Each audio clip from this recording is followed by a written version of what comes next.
I'm sensing that for most editors it's really tricky to get an efficient and smooth start into a scene. It can actually be quite painful, so let's make it a point of discussion. In this video I'm going to give you my top 3 methods on how to get going, build momentum, and get past that dreaded editor's block.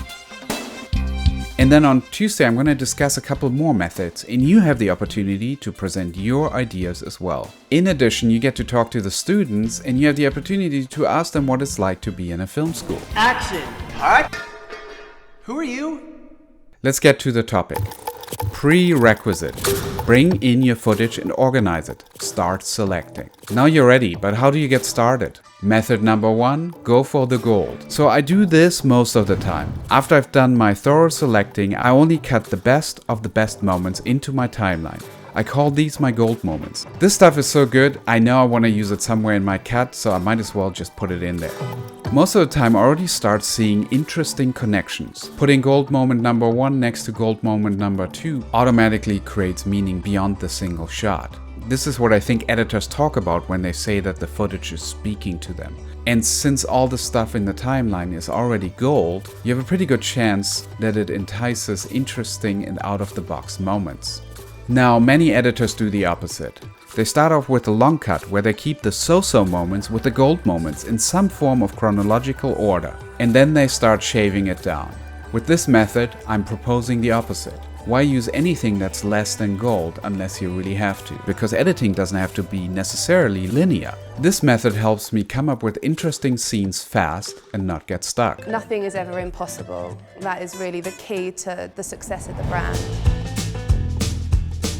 Method number 2, set the bar. How many strawberries do you think are in there? Why? If I'm really stuck, I only focus on the beginning of a scene and I cut it to perfection. It often bugs me when a scene starts off rough and feels off. I can never get a real sense of how that scene is going to come together until the beginning works. Shit, sorry.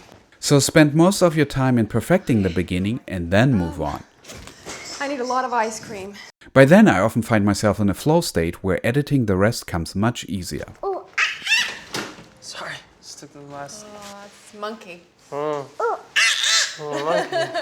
Method number 3, let the music inspire you. I'm not a music editor per se, but I used to be one. I used to cut scenes to music, and there's something really magical and poetic about that, because music will entice you to make cuts that you wouldn't do otherwise. Some editors frown upon that because it can have a negative effect on the purity of a scene in terms of just cutting for the best performance, story, or visual composition. But there is something really exciting and unexpected that can happen when you let yourself be inspired by an interesting piece of music. Because the music itself creates emotion while the scene is still flat.